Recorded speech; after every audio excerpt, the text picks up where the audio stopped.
Hello friends, welcome to our YouTube channel तैयारी exam की।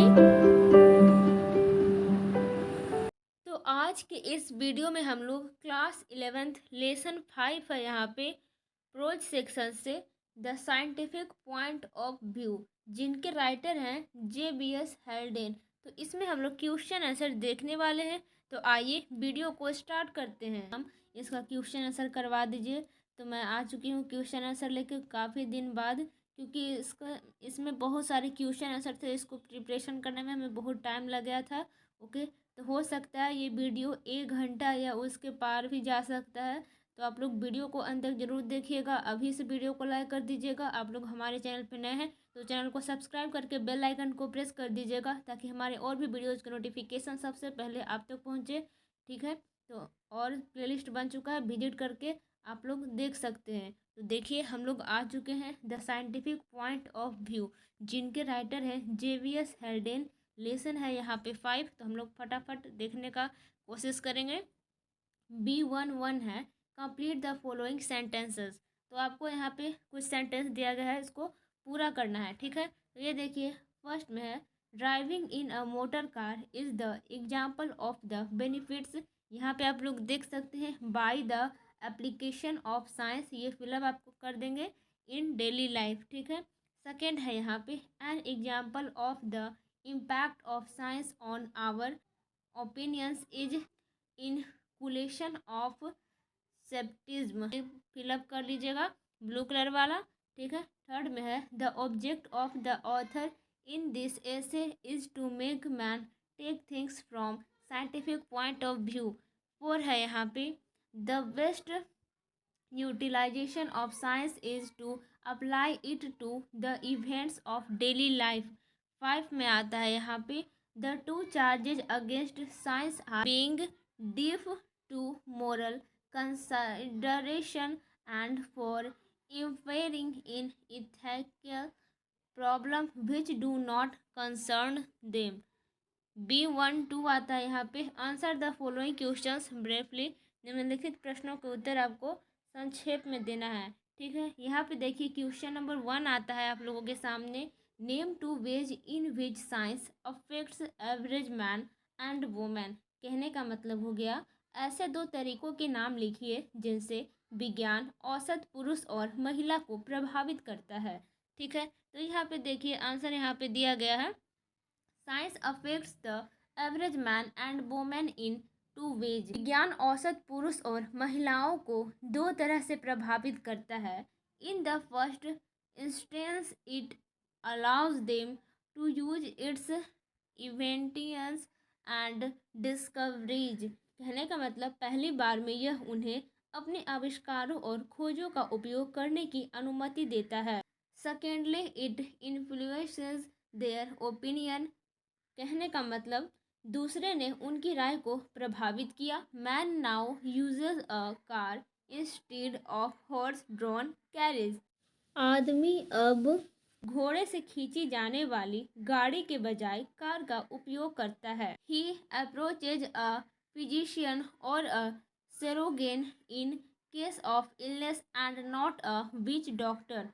वह बीमारी के मामले में चिकित्सक या सर्जन के पास जाता है। आगे यहाँ पे and he believes that the earth is round. डायन चिकित्सक के पास नहीं। ठीक है, the heavens are empty and that monkeys are the ancestors of man.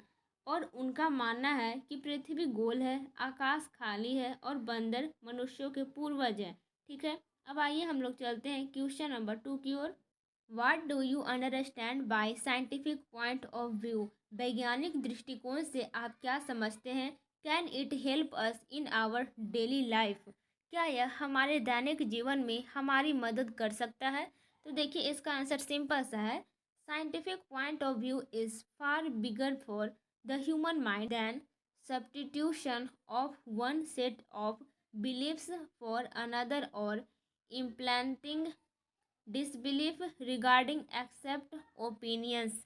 यानी कि वैज्ञानिक दृष्टिकोण मानव मन के लिए विश्वासों के एक समूह को दूसरे के लिए प्रतिस्थापित करने या विचारों को स्वीकार करने के संबंध में अविश्वास को आरोपित करने से कहीं अधिक बड़ा है। ठीक है। Scientific point of view can help us if we are to control our own end one. कहने का मतलब वैज्ञानिक दृष्टिकोण हमारी मदद कर सकता है अगर हमें अपने और एक को नियंत्रित करना है। ठीक है। आगे है यहाँ पे मदर्स एक्शंस, यानी कि माँ की हरकतें। In the same way as we are learning to control nature, जैसे हम प्रकृति को नियंत्रित करना सीख रहे हैं। ठीक है। आगे है the scientific point of view will help us. वैज्ञानिक दृष्टिकोण हमारी मदद करेगा।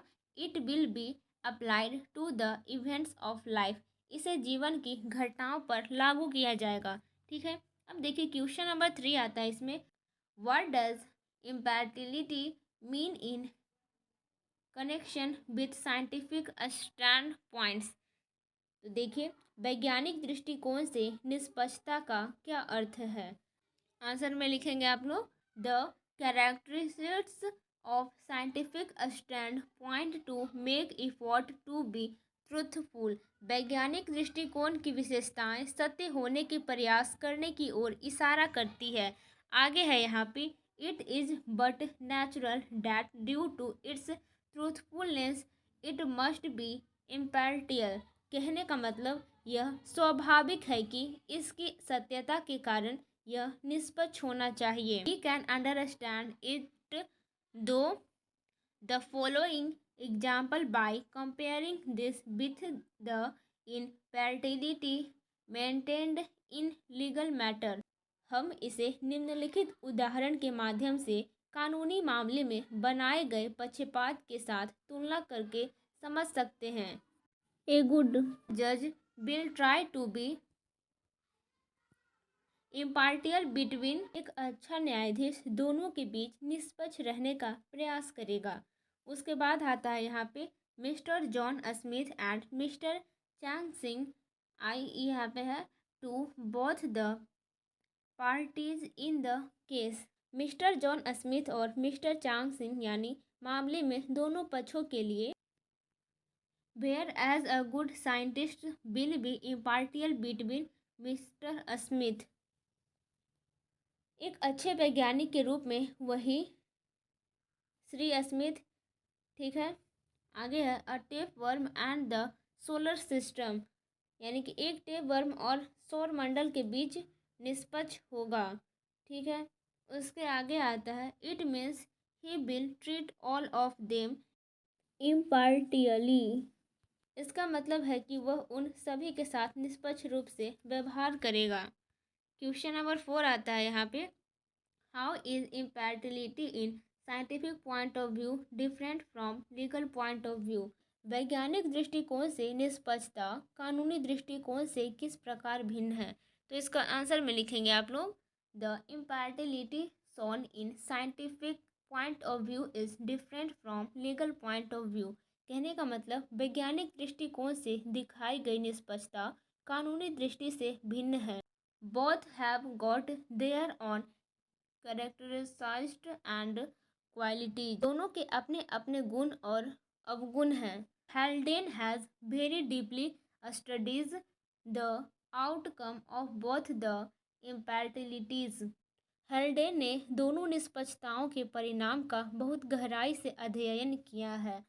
As regards impartiality has his statement is worth quoting a good जज will try be impartial between mister John Smith and mister Chang. Haldane ने दोनों निष्पक्षताओं के परिणाम का बहुत गहराई से अध्ययन किया है। यहाँ तक निष्पक्षता का प्रश्न है, उनका कथन उद्धृत करने योग्य है। एक अच्छा न्यायाधीश श्रीमान के बीच निष्पक्ष रहने का प्रयास करेगा। जॉन स्मिथ और mister Chang Singh. A good scientist will be impartial between mister Smith और tapeworm and the solar system. कहने का मतलब एक अच्छा वैज्ञानिक मिस्टर स्मिथ, एक टेप वर्म और सौर मंडल के बीच निष्पक्ष होगा। The implication is clear. निहितार्थ स्पष्ट है। उसके आगे आता है अ गुड जज will not allow his specific nationality to interfere with in the legal examination of a person who belongs to his country and of another person who is a foreigner। कहने का मतलब एक अच्छा न्यायाधीश अपनी विशिष्ट राष्ट्रीयता को उस व्यक्ति की कानूनी परीक्षा में हस्तक्षेप करने की अनुमति नहीं देगा जो संबंधित है अपने देश और किसी अन्य व्यक्ति के बारे में जो एक विदेशी है। He will issue his sympathy and pass a judgment strictly in accordance with law। वह अपनी सहानुभूति से बच जाएगा और कानून के अनुसार कड़ाई से निर्णय पारित करेगा। ठीक है। But a scientist surpasses the impartiality of जज। लेकिन एक वैज्ञानिक न्यायाधीश की निष्पक्षता को पार करता है। He makes no distinction between a tapeworm and the solar system। वह टेपवर्म और सौरमंडल के बीच कोई अंतर नहीं करता है। ठीक है। The former is almost a worthless insect। लगभग एक बेकार कीट है। The latter is the most powerful system of the universe making even a scientist। बाद वाला ब्रह्मांड की सबसे भयानक प्रणाली है जो एक वैज्ञानिक को भी बनाता है। Look small and significant. छोटा और महत्वपूर्ण दिखाता है। But the scientist studies both of them with equal attention and care. लेकिन वैज्ञानिक इन दोनों का समान ध्यान और देखभाल के साथ अध्ययन करता है। The scientific view is therefore impartial. इसलिए वैज्ञानिक दृष्टिकोण निष्पक्ष है। Thus the scientific point of view impartiality is different from legal point of view impartiality। कहने का मतलब इस प्रकार वैज्ञानिक दृष्टिकोण निष्पक्षता कानूनी दृष्टिकोण से अलग है। Scientist studies both of them with equal attention. निष्पक्षता वैज्ञानिक दोनों का अध्ययन समान ध्यान से करता है। क्वेश्चन नंबर 5 आता है यहाँ पे What leads the scientist to pride and humility। वैज्ञानिक को गर्व और नम्रता की ओर क्या ले जाता है। तो इसका आंसर हो जाएगा being engaged in such that few people are capable of conducting a scientist develops pride in his knowledge and distinction। कहने का मतलब खोज में लगे रहने के कारण कि कुछ लोग वैज्ञानिक को संचालित करने में सक्षम हैं। This knowledge grows from year to year and in 1 hour at least a scientist supposes every other। उनके ज्ञान और विशिष्टता पर गर्व होता है। यह ज्ञान साल दर साल बढ़ता है और एक में कम से कम एक वैज्ञानिक एक दूसरे से आगे निकल जाता है। उसके आगे आता है यहाँ पे researches in areas that are vast such as space and solar system also give a scientist a sense of self-importance। कहने का मतलब अंतरिक्ष और सौर मंडल जैसे विशाल क्षेत्रों में शोध की भी एक वैज्ञानिक को आत्म महत्व की भावना देते हैं। क्वेश्चन नंबर 6 आता है यहाँ पे what makes it difficult for the scientists to understand his mind. कहने का मतलब वैज्ञानिक के लिए अपने मन को समझने में क्या कठिनाई होती है। तो इसका आंसर हो जाएगा यहाँ पे scientist carefully studying of the things as a statue or a symphony and his away for the solar system. कहने का मतलब वैज्ञानिक ने वस्तुओं को एक मूर्ति या सिम्फनी के रूप में सावधानी पूर्वक अध्ययन किया और सौरमंडल के लिए उनका विस्मय which led his predecessors either to worship its constituent or at least regard them as inscrutable servants of the Almighty to exalted for human comprehension। जिसने उनके पूर्वजों को या तो इसके घटक की पूजा करने के लिए प्रेरित किया या कम से कम उन्हें सर्वशक्तिमान के अचूक सेवकों के रूप में माना। Such an attitude leads the scientist to a curious mixture of pride and humility, जो मानव समझ के लिए भी श्रेष्ठ थे। The system turns out to be a group of bodies rather small in comparison with many of their neighbors। ऐसा रवैया वैज्ञानिक को गर्व और विनम्रता के एक जिज्ञासु मिश्रण की ओर ले जाता है।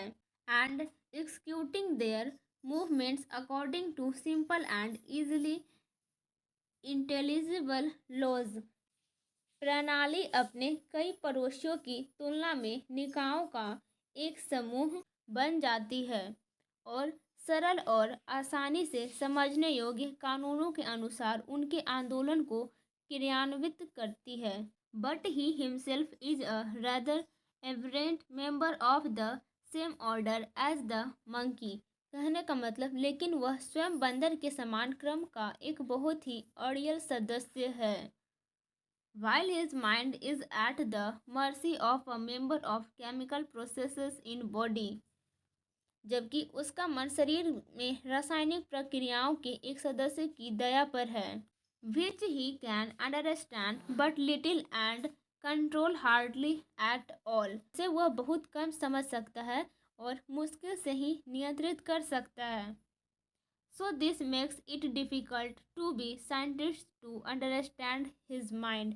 इसलिए वैज्ञानिकों के लिए उसके मन को समझना मुश्किल हो जाता है। क्वेश्चन नंबर 7 आता है यहाँ पे, what do you understand by God's eye view. कहने का मतलब ईश्वर की दृष्टि से आप क्या समझते हैं। वेन और हाउ में scientific point of view be called God eyes view. कब या कितने वैज्ञानिक दृष्टिकोण से ईश्वर की दृष्टि कहलाती है। तो इसका आंसर हो जाएगा, to a scientist all phenomena is of the same emotional level. एक वैज्ञानिक के लिए सभी घटनाएं समान भावनात्मक स्तर की होती है। उसके आगे है, therefore whether anything is individually small और big it is the same to scientist. कहने का मतलब इसलिए कोई भी चीज़ व्यक्तिगत रूप से छोटी हो या बड़ी वैज्ञानिक के लिए समान है। आगे है, for instance to a scientist a tapeworm is not despicable nor is solar system awe inspiring. उदाहरण के लिए एक वैज्ञानिक के लिए टेपवर्म घृणित नहीं है और न ही सौरमंडल विस्मयकारी है। Okay, in one case he has to overcome his contempt and in another he has to master his fears. यानी कि एक मामले में उसे अपनी अवमानना पर काबू पाना होता है और दूसरे मामले में उसे अपने डर से पार पाना होता है। And in both cases there is a check of one's feeling. कहने का मतलब दोनों ही मामलों में किसी की भावना की जांच होती है। So far God's love and compassion is concerned it is fairly distributed on the universe. कहने का मतलब जहाँ तक परमेश्वर के प्रेम और करुणा का संबंध है, to God a beggar is as much important as a king, though they belong to different social strata, जहाँ यह ब्रह्मांड पर काफी वितरित है। In this respect the scientific point of view is comparable to God's eye view. भगवान के लिए एक भिखारी उतना ही महत्वपूर्ण है जितना कि एक राजा, क्योंकि वे दोनों अलग अलग सामाजिक स्तरों से संबंधित हैं। इस प्रकार इस संबंध में वैज्ञानिक दृष्टिकोण की तुलना ईश्वर की दृष्टि से की जा सकती है। क्वेश्चन नंबर 8 है यहाँ पे, can science determine what is right और रॉन्ग। क्या विज्ञान सही या गलत का निर्धारण कर सकता है। आंसर हो जाएगा, science can not determine what is right and wrong. कहने का मतलब विज्ञान सही और गलत का निर्धारण नहीं कर सकता। It is not possible for it to do so. कहने का मतलब ऐसा करना उसके लिए संभव नहीं है। ठीक है, आगे है, It can work out the consequences of various actions but it cannot pass judgment on them। कहने का मतलब ऐसा करना उसके लिए संभव नहीं है। यह विभिन्न कार्यों के परिणामों पर काम कर सकता है लेकिन यह उन पर निर्णय नहीं दे सकता है। ठीक है, आगे है यहाँ पे the bacteriologist can simply express his view regarding the ill effects of pollution of public water supply। Bacteriologist सार्वजनिक जल आपूर्ति के प्रदूषण के दुष्प्रभावों के बारे में अपना विचार आसानी से व्यक्त कर सकता है। He may compare the deaths caused by water pollution with letting of a bomb is the public street। वह जल प्रदूषण से होने वाली मौतों की तुलना सार्वजनिक सड़क पर बम फेंकने से कर सकता है। But he is no better equipped than anyone is in of the know. लेकिन वह अपने द्वारा प्राप्त ज्ञान में किसी और से बेहतर सुसज्जित नहीं है। ठीक है, let's he has gained to determine whether this two acts are equally wrong. कहने का मतलब यह निर्धारित करने के लिए कि क्या ये दोनों कार्य समान रूप से गलत है। Hence science can not determine what is right और रॉन्ग। इसलिए विज्ञान सही या गलत का निर्धारण नहीं कर सकता। B2 cure complete the following sentences. तो ब्लैक कलर से तो क्वेश्चन रहेगा, ब्लू से आंसर आप लोग लिख लीजिएगा। ए में है the average man dwells on the emotional and essential side of a cause rather than and facts. ठीक है, बी में यहाँ पे है the scientists are interested in finding out the truthful and impartial facts of objects oblique nature. ठीक है, C में है negroes are not inferior to Americans because they are very laborious and enjoys the equal rights। D में है यहाँ पे the death rate of the Negroes exceeds the birth rate in southern tones and all through the north। ई में है यहाँ पे the Negroes original home is the west coast of Africa। F है यहाँ पे the birth rate of the Negroes exceeds the death rate in the country districts of the southern states। जी में यहाँ पे the Negroes live healthy and breed rapidly in southern states cotton fields। H है यहाँ पे we do not care whether our beliefs are rational when we are emotional about a subject। आई है यहाँ पे according to the pre Christian attitude a case of disease is a punishment for a sin. J में है यहाँ पे according to the scientist a case disease is a manifestation of a natural law. K है यहाँ पे the first step in return to nature will be to discard clothes and to invite pneumonia. L है यहाँ पे in comparison to the average man the life Tennessee of the uncivilised man is shorter. B22 आ गया, यानी कि answer the following questions briefly. लिखित प्रश्नों के उत्तर संक्षेप में आपको देना है। ठीक है, तो देखिए क्वेश्चन नंबर 1 आता है how is the tendency of the average man different from that of the scientist.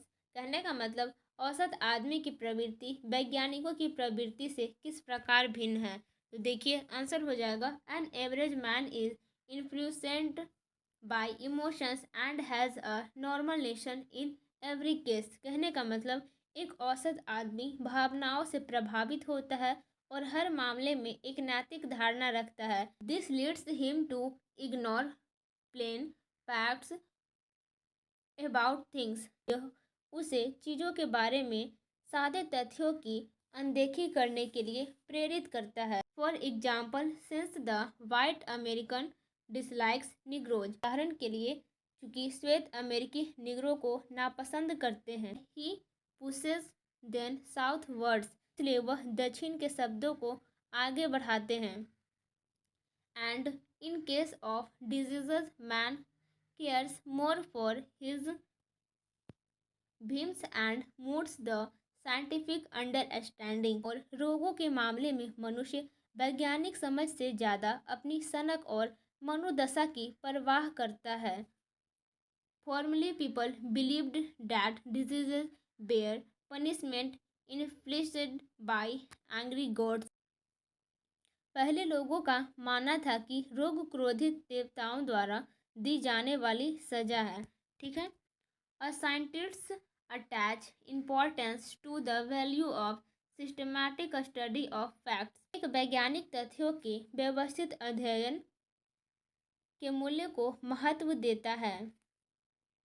He tends to be impartial। वह निष्पक्ष रहता है। Whether he works in a laboratory or outside। चाहे वह प्रयोगशाला में काम करता हो या बाहर। He subjects a chemical processes or a particular object to a strict examination। वह एक सख्त परीक्षा के लिए एक रासायनिक प्रक्रिया या किसी विशेष वस्तु का विषय है। उसके आगे है in the records of the result he is always factual. परिणाम के रिकॉर्ड में वह हमेशा तथ्यात्मक होता है। He is always impartial and truthful in his act and behaviour. वह अपने कार्यों और व्यवहार में हमेशा निष्पक्ष और सच्चा रहता है। इसके आगे है in short the scientific approach places value on systematic study of facts and trends to be impartial. संक्षेप में वैज्ञानिक दृष्टिकोण तथ्यों के व्यवस्थित अध्ययन को महत्व देता है और निष्पक्ष होने की प्रवृत्ति रखता है। On the other hand the tendency of an age man is controlled by emotions. दूसरी ओर एक उम्र के आदमी की प्रवृत्ति भावनाओं personal prejudices and normal notions as is why the tendency of the average man different from that of the scientist। व्यक्तिगत पूर्वाग्रहों और सामान्य राष्ट्रों द्वारा नियंत्रित होती है। यही कारण है कि औसत आदमी की प्रवृत्ति वैज्ञानिक से भिन्न होती है। क्वेश्चन नंबर 2 आता है does environment affect the death rate. क्या पर्यावरण मृत्यु दर को प्रभावित करता है। Give examples from the text as well as from your surroundings. पाठ के साथ साथ अपने परिवेश से उदाहरण दें। देखिए इसका आंसर हो जाएगा environment plays a dominant role to effect the death rate. मृत्यु दर को प्रभावित करने में पर्यावरण एक प्रमुख भूमिका निभाता है। It is not necessary the death rate. यह आवश्यक नहीं है कि मृत्यु दर हो। It is not necessary that the environment of a particular place will be suitable to the different of places. यह आवश्यक नहीं है कि किसी स्थान विशेष का वातावरण भिन्न भिन्न स्थानों के लिए उपयुक्त हो। ठीक है। It depends on their nature and the way they as an example the environment in southern state is more suitable to Negroes than the northern states. यह उनकी प्रकृति पर निर्भर करता है और जिस तरह से वे एक उदाहरण के रूप में दक्षिणी राज्यों में पर्यावरण उत्तरी राज्यों की तुलना में निगरों के लिए अधिक उपयुक्त है। ठीक है। As such their birth rate in the southern in comparatively higher than northern states. जैसे कि दक्षिणी राज्यों में उनकी जन्म दर उत्तरी राज्यों की तुलना में अपेक्षाकृत अधिक है। हेल्डेन नैरेट्स that high death rates are due to the fact। हेल्डेन बताते हैं कि उच्च मृत्यु दर इस तथ्य के कारण है in an environment suitable to a white man the negroes die of consumptions and other disease। एक गोरे व्यक्ति के लिए उपयुक्त वातावरण में वे निग्रो यानी कि खपत और अन्य बीमारियों से मर जाते हैं। Likewise the white man dies on the west coast of Africa the Negroes original home. इसी तरह श्वेत व्यक्ति की अफ्रीका के पश्चिमी तट पर मृत्यु हो जाती है, जो निग्रो का मूल घर है। क्वेश्चन नंबर 3 है, what does the author mean by receiver of disease germs? रोगाणुओं के भंडार से लेखक का क्या तात्पर्य है? आंसर में लिखेंगे, निग्रोज लाइफ्स मोस्ट अनहाइजीनली। निग्रो सबसे अधिक अस्वच्छता से रहते हैं। They also have a dirty surrounding. उनके आसपास भी गंदगी है। They have not followed the methods of modern science. उन्होंने आधुनिक विज्ञान के तरीकों का पालन नहीं किया है। As such they have suffered from a number of. ऐसे में वे कई तरह की बीमारियों से ग्रसित हो चुके हैं। Diseases the author throw light over the infection of diseases. कहने का मतलब लेखक रोगों के संक्रमण पर प्रकाश डालता है। He also explains that certain diseases are prevent in negroes. कहने का मतलब वह यह भी बताते हैं कि निग्रो में कुछ रोग प्रचलित है। He has further added that these diseases may be transferred to one another by raw emotions of the unreasonable belief than scientific thought।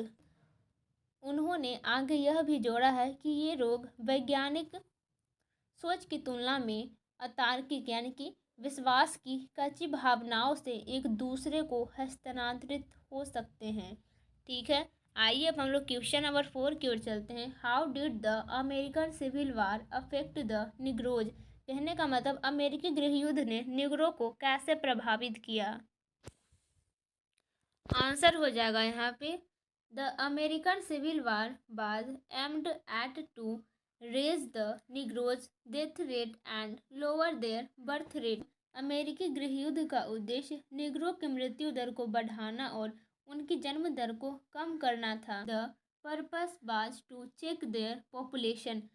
उद्देश्य उनकी आबादी की जांच करना था। Between 1910 and 1920 the number of negroes in the United States increased as much as it had done in the decade before the civil war.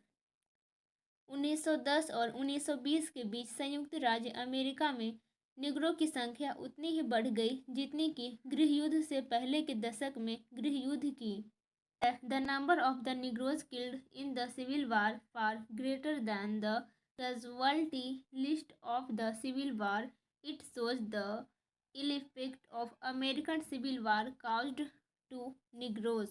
जितनी कि गृह युद्ध से पहले के दशक में गृह युद्ध की हताहतों की सूची से अधिक के लिए कठिन थी। क्वेश्चन नंबर 5 आता है, Jesus Christ attitude to disease is close to the attitude of the scientist. Jesus Christ का रोग के प्रति दृष्टिकोण वैज्ञानिकों के दृष्टिकोण के करीब है। हाउ कैन यू से दिस? आप यह कैसे कह सकते हैं? तो इसका आंसर में लिखेंगे आप लोग, before Christ people believed that a disease was a punishment from a deity for a sin committed either by that person or any member of the person's family। ईसा से पहले लोग मानते थे कि बीमारी उस व्यक्ति या उसके परिवार के किसी सदस्य द्वारा किए गए पाप के लिए एक देवता की सजा है। ठीक है, उसके आगे Christ did not accept this view, मतलब जो मसीह ने इस दृष्टिकोण को स्वीकार नहीं किया। ठीक है, आगे है, when a blind person was brought before him and people asked who is the Sinner. कहने का मतलब जब एक अंधे व्यक्ति को उसके सामने लाया गया और लोगों ने पूछा पापी कौन है, तो उसके बाद देखिए, इज इट दिस पर्सन और हिज फादर और हिज मदर। कहने का मतलब क्या यह व्यक्ति या उसकी माँ पर उसका पिता है। इसके आगे है यहाँ पे, जीसस रिप्लाइड, यीशु ने उत्तर दिया, यानी कि जो जीसस है इसने उत्तर दिया, nobody has sinned neither this man nor his parents. किसी भी शरीर न तो इस आदमी ने पाप किया है और ना ही उसके माता पिता ने। ठीक है, his blindness is simply a manifestation of God's power. अंधापन केवल ईश्वर की शक्ति का प्रकटीकरण है। इसके आगे आता है, this was a radical view that enabled people to take care of the patient. कहने का मतलब यह एक कट्टरपंथी दृष्टिकोण था जिसने लोगों को रोगी की देखभाल करने में सक्षम बनाया। So long as sickness was considered a result of sin, the patent was neglected. Attempt was made to please the deity by sacrifice and other rituals. जब तक बीमारी को पाप का परिणाम माना जाता था तब तक रोगी की उपेक्षा की जाती थी और यज्ञ और अन्य अनुष्ठानों द्वारा देवता को प्रसन्न करने का प्रयास किया जाता था। ठीक है, आगे है, In the modern age, the clonical view comes closer to the view of Christ. कहने का मतलब आधुनिक युग में क्लोनिकल दृष्टिकोण मसीह के दृष्टिकोण के करीब आता था। The present day doctor do not say that disease is manifestation of God's power. कहने का मतलब आज के डॉक्टर यह नहीं कहते कि रोग ईश्वर की शक्ति का प्रकटीकरण है, but they believe that is manifestation of a natural law. कहने का मतलब लेकिन उनका मानना है कि यह एक प्राकृतिक नियम की अभिव्यक्ति है। क्वेश्चन नंबर 6 आता है, how will the discarding of clothes affect Mankind. का मतलब वस्त्रों के त्यागने से मानव जाति पर क्या प्रभाव पड़ेगा। ये बहुत ही इंपॉर्टेंट है एग्जाम के दृष्टिकोण से। ठीक है, इसे आप लोग ध्यान में रखेंगे। आंसर में लिखेंगे, many people believe that disease could be prevented by a return to nature. बहुत से लोग मानते हैं कि प्रकृति में वापसी से बीमारी को रोका जा सकता है। उसके आगे है, but the author thinks that the first step in a return to nature will be discarding of clothes. कहने का मतलब लेकिन लेखक सोचता है कि प्रकृति की ओर लौटने में पहला कदम कपड़ों का त्याग होगा। उसके बाद आता है, which would at once increases the morality from pneumonia about 100 fold. कहने का मतलब जिसने न्यूमोनिया से नैतिकता लगभग 100 गुना बढ़ जाएगी। इसे न्यूमोनिया ही पढ़ते हैं। According to the author the phase life according to nature is quite meaningless. लेखक के अनुसार प्रकृति के अनुसार जीना वाक्यांश काफ़ी अर्थहीन है। आगे है, सिविलाइज्ड एंड सेवरेज मैन। सभी और जंगली आदमी health and sickness are equally parts of nature. स्वास्थ्य और बीमारी समान रूप से प्रकृति के हिस्से हैं। Some features of civilization are bad for health. सभ्यता की कुछ विशेषताएं स्वास्थ्य के लिए खराब है, बट फॉर ऑल डैट, लेकिन इन सभी के लिए such statistics are the available so that civilized man live longer than uncivilized. लेकिन इन सभी के लिए उपलब्ध आंकड़े बताते हैं कि सभ्य मतलब असभ्य से अधिक समय तक जीवित रहता है। लाइक कर दीजिए, बहुत मेहनत लग रहा है इस वीडियो को बनाने में हमें। देखिए, B3 है, answer the following questions briefly. निम्नलिखित प्रश्नों को उत्तर संक्षेप में दे। ठीक है, क्वेश्चन नंबर 1 आता है, name the important causes which help civilized men to live longer than the uncivilized. कहने का मतलब उन महत्वपूर्ण कारणों का नाम बताएं जो सभी पुरुषों को असभ्य से अधिक समय तक जीने में मदद करते हैं। देखिए, इसका आंसर हो जाएगा, there are several reasons that help civilized man to live longer than the uncivilized. कहने का मतलब ऐसे कई कारण हैं जो सभी पुरुषों को असभ्य की तुलना में अधिक समय तक जीने में मदद करते हैं। Research in medicine has developed many vaccines and drugs that can keep a man healthy and free from illness. कहने का मतलब चिकित्सा में अनुसंधान ने नए कई टीके और दवाएं विकसित की है जो एक आदमी को स्वस्थ और बीमारी से मुक्त रख सकती है। आगे है यहाँ पे, but because of then casual approach large number of people, लेकिन उस आकस्मिक दृष्टिकोण के कारण बड़ी संख्या में लोग, देखिए, मोस्टली अनसिविलाइज्ड, ज़्यादातर असभ्य, fail to improve their conditions, कहने का मतलब ज़्यादातर असभ्य अपनी स्थिति में सुधार करने में विफल रहते हैं। Most of those people are still careless, ठीक है। इसके आगे है, they neither information they disease they suffer from nor are they regular in taking medicine and proper diet. में से ज़्यादातर लोग अभी भी लापरवाह हैं। वे न तो उस बीमारी की जानकारी देते हैं जिससे वे पीड़ित हैं और न ही वे दवा और उचित आहार पर बात करने में नियमित हैं। आगे आता है, individual attention is therefore very important in matters of diseases, इसलिए व्यक्तिगत ध्यान बीमारियों के मामले में बहुत महत्वपूर्ण है। A civilized man of a scientific outlook will keep away his personal likes and dislikes and strictly follow medical advice, इसलिए व्यक्तिगत ध्यान बीमारियों के मामलों में बहुत महत्वपूर्ण है। एक वैज्ञानिक दृष्टिकोण वाला सभी व्यक्ति अपनी व्यक्तिगत पसंद नापसंद को दूर रखेगा और चिकित्सीय सलाह का सख्ती से पालन करेगा। An uncivilized man can not determine, कहने का मतलब एक असभ्य आदमी निर्धारित नहीं कर सकता। उसके आगे, what is right and wrong though he can conclude how bacteria causes a disease, कहने का मतलब क्या सही है और क्या गलत।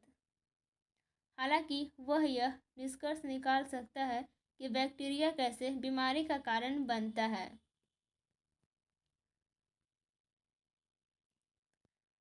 Among such diseases are diphtheria, कहने का मतलब ऐसी बीमारियों में डिप्थीरिया, स्मॉल पॉक्स, चेचक, मीसल्स, खसरा एंड एयरबॉर्न डिजीज और एयरबॉर्न रोग है। They require a control over environment which only the government can manage and a civilized man becomes benefited by following it and seeking assistance of the government, कहने का मतलब उन्हें पर्यावरण पर एक नियंत्रण की आवश्यकता होती है जिसे केवल सरकार ही प्रबंधित कर सकती है और एक सभ्य व्यक्ति इसका पालन करके और सरकार की सहायता लेने से लाभान्वित होता है। उसके आगे यहाँ पे, these civilized man live longer than the uncivilized due to their awareness, कहने का मतलब इस प्रकार सभी पुरुष अपनी जागरूकता के कारण and following the modern research as well as advice, और आधुनिक शोध के साथ साथ सलाह के कारण असभ्य से अधिक समय तक जीवित रहते हैं। क्वेश्चन नंबर 2 आता है यहाँ पे, why does the author compare a human body to a system, लेखक मानव शरीर की तुलना एक प्रणाली से क्यों करता है। तो इसका आंसर हो जाएगा, human body is a system obeying quite defined laws, कहने का मतलब मानव शरीर काफ़ी निश्चित नियमों का पालन करने वाली प्रणाली है। जेवियस Haldane had a very keen observation of human nature, कहने का मतलब जेवियस हेल्डेन के पास मानव स्वभाव का बहुत गहन अवलोकन था। He was a leading scientist, वे एक प्रमुख वैज्ञानिक थे।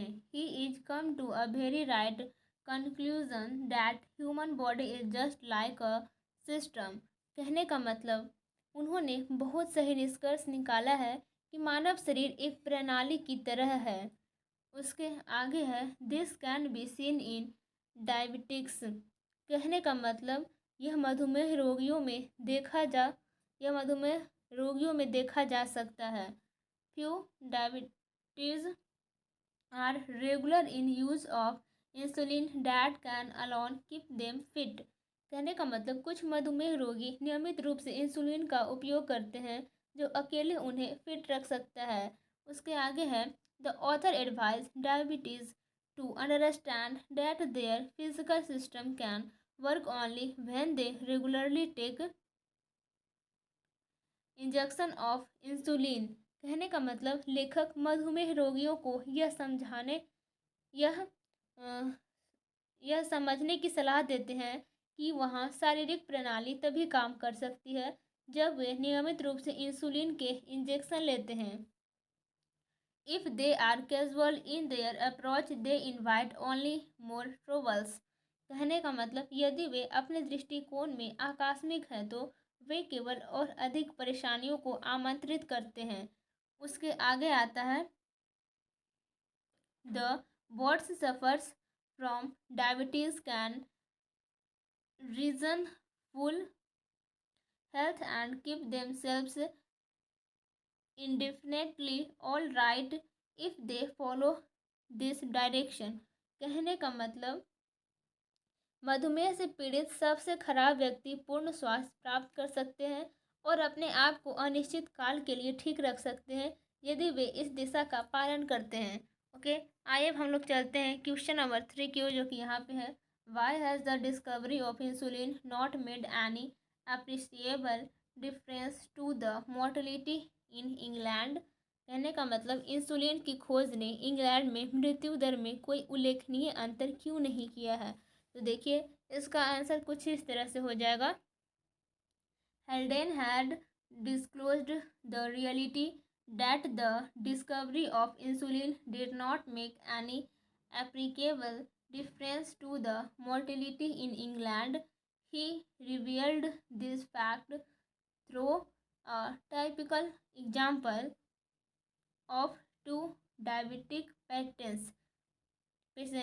ठीक है, कहने का मतलब हेल्डेन ने इस वास्तविकता का खुलासा किया था कि इंसुलिन की खोज से इंग्लैंड में मृत्यु दर में कोई उल्लेखनीय अंतर नहीं आया। उन्होंने 2 मधुमेह रोगियों के एक विशिष्ट उदाहरण के माध्यम से इन तथ्य का खुलासा किया। उसके आगे आता है one of them did not bother to place broken sirens and the other neglected her insulin injection because she thought that she would be hospitalized soon। कहने का मतलब उनमें से एक ने अपने टूटे हुए सिरिंज को बदलने की सहमति नहीं जताई और दूसरे ने अपने इंसुलिन इंजेक्शन की उपेक्षा की क्योंकि उसने सोचा था कि उसे जल्द ही अस्पताल में भर्ती कराया जाएगा। In which case nurses will take care of diabetes as well. कहने का मतलब ऐसे में नर्स मधुमेह का भी ख्याल रखेगी। ठीक है, what is the use of discover of insulin as the preventive of diabetes for such people. Insulin की खोज का क्या उपयोग है ऐसे लोगों के लिए मधुमेह की रोकथाम जरूरी है। आगे यहाँ पे the author observed that most of the, यहाँ पे देखिए पीपल होगा PEOPLE। ठीक है, पीपल आर स्टिल केयरलेस। कहने का मतलब लेखक ने देखा कि अधिकांश लोग अभी भी लापरवाह हैं। आप लोग सही कर लीजिएगा, यहाँ पे पीपल कर लीजिएगा। ठीक है, यहाँ पे PEO।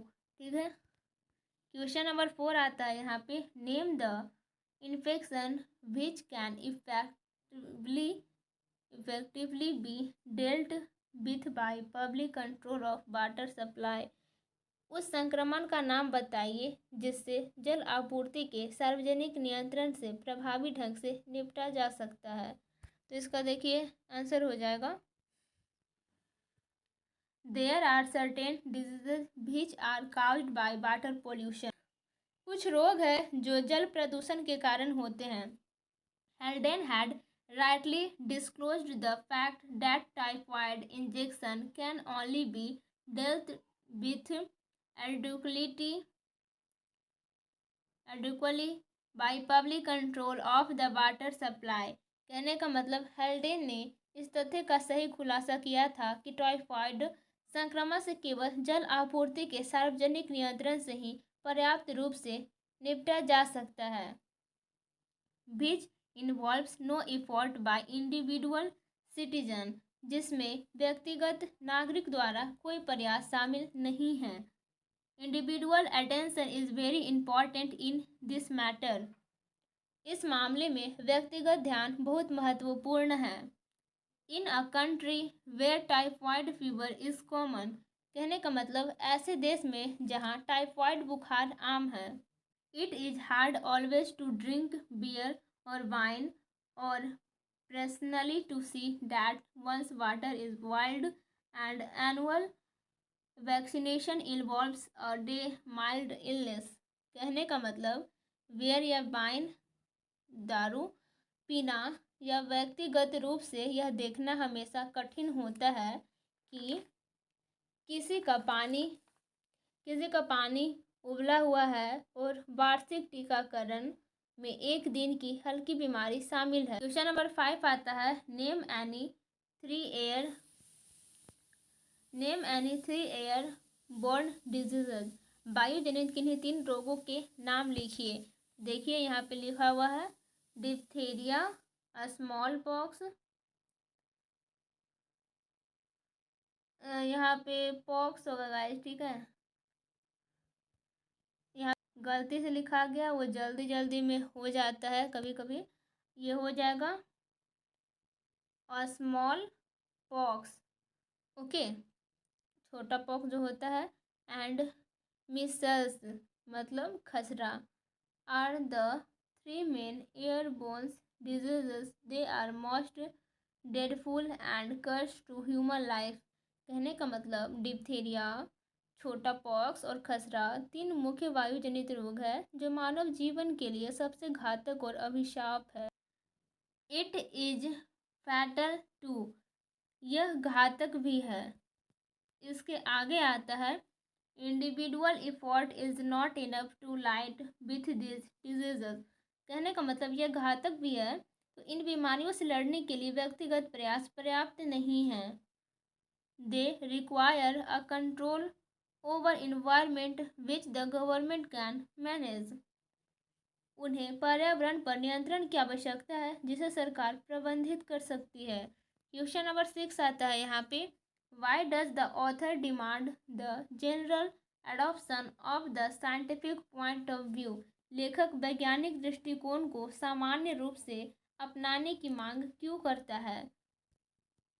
तो इसका आंसर हो जाएगा जेवियस हेल्डेन इन दिस ऐसे expresses the need to adopt the scientific point of view, कहने का मतलब जेवियस हेल्डेन ने इस निबंध में अपने जीवन में वैज्ञानिक दृष्टिकोण को अपनाने की आवश्यकता व्यक्त की है। In our life,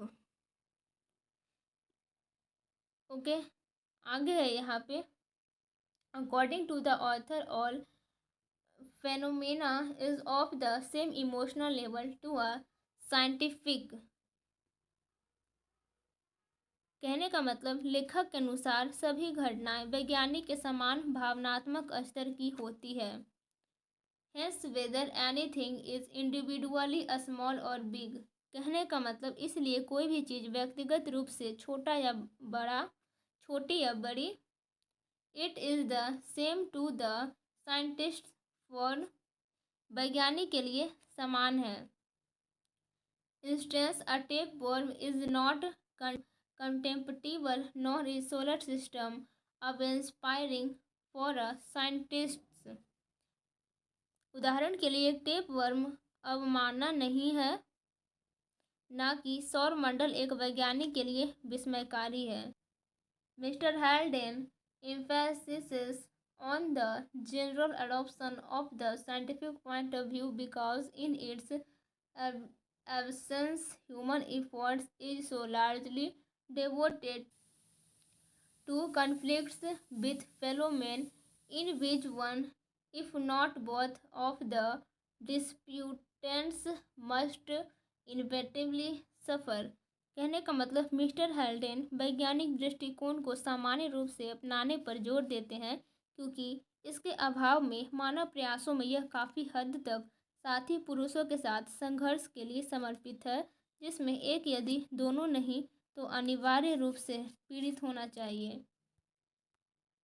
question number 7 आता है जो कि लास्ट है। Explain the phrase the rulers of the darkness of this world.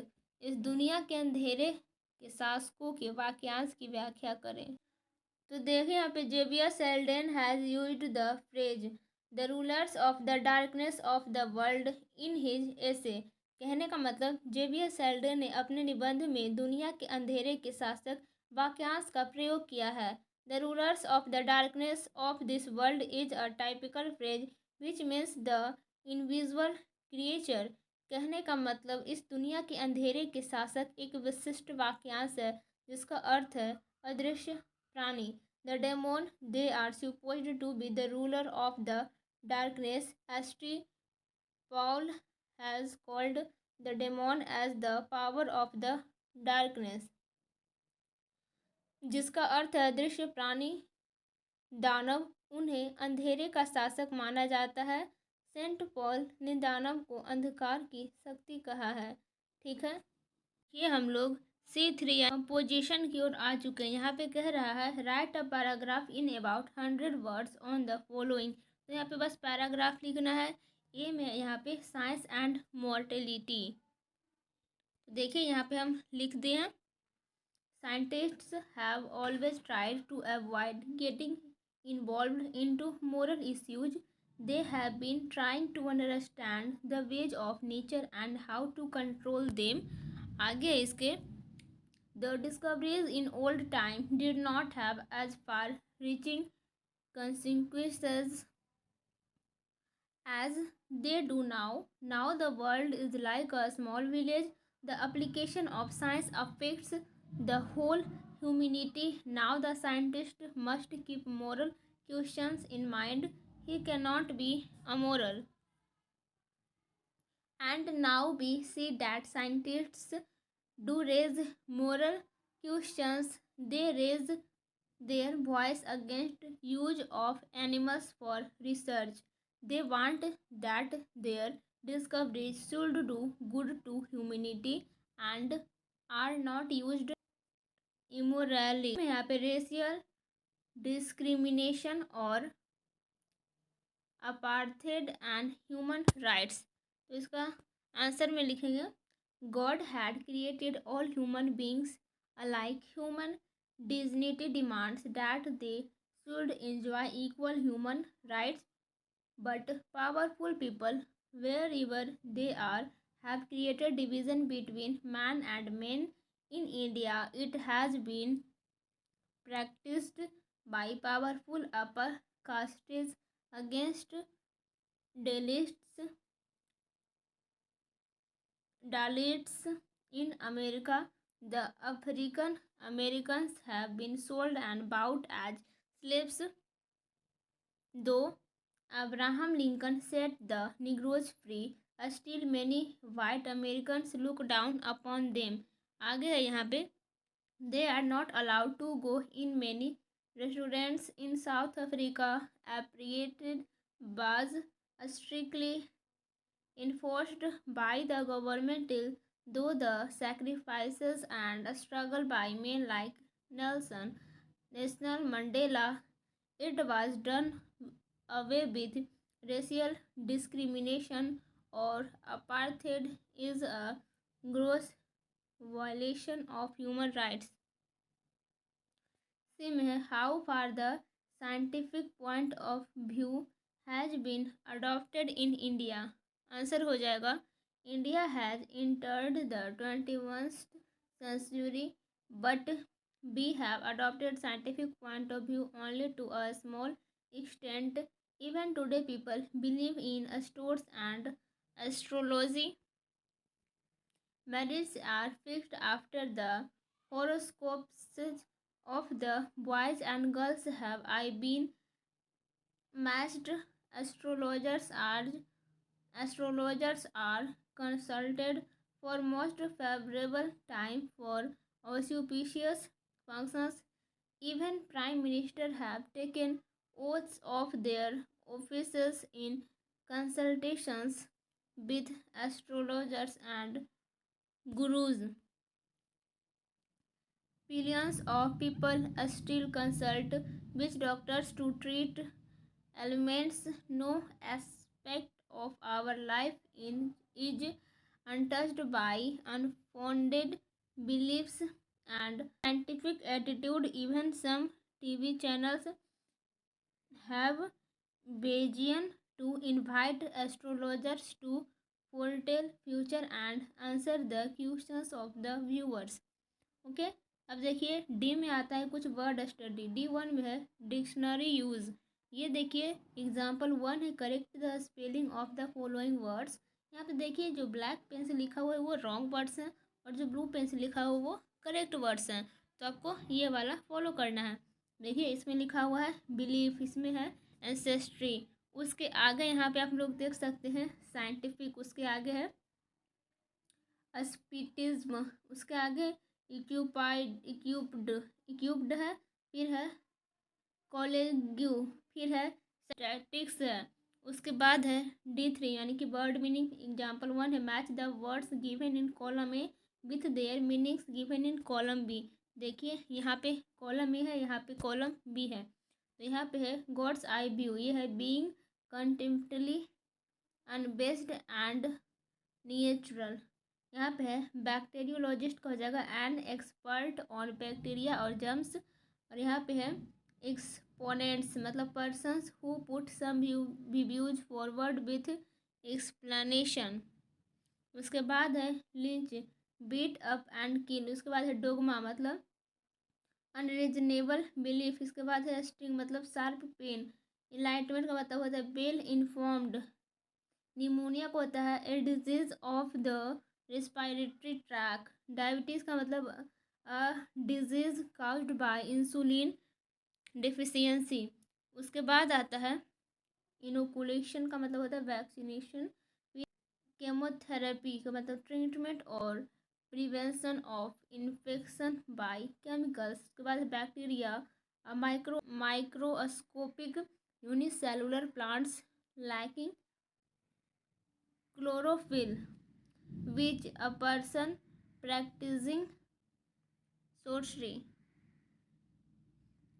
फिर लेबोरेटरी रूम और building used for scientific experiments. तो देखिए ये सभी ब्लैक पेन से लिखा हुआ था और ब्लू पेन से लिखा हुआ था। बुक में आपको जहाँ तहाँ से सब मिलाना होगा, लेकिन हम डायरेक्ट यहाँ पे इसके आगे जो होगा आंसर लिख दिए। तो आप लोग इस तरह से बना लीजिएगा। तो ये क्वेश्चन आंसर यहीं पे समाप्त होता है। आई होप आपको वीडियो अच्छा लगा होगा। तो लाइक सब्सक्राइब एंड शेयर जरूर कीजिएगा, लाइक जरूर कर दीजिएगा क्योंकि बहुत मेहनत लगा इसे बनाने में।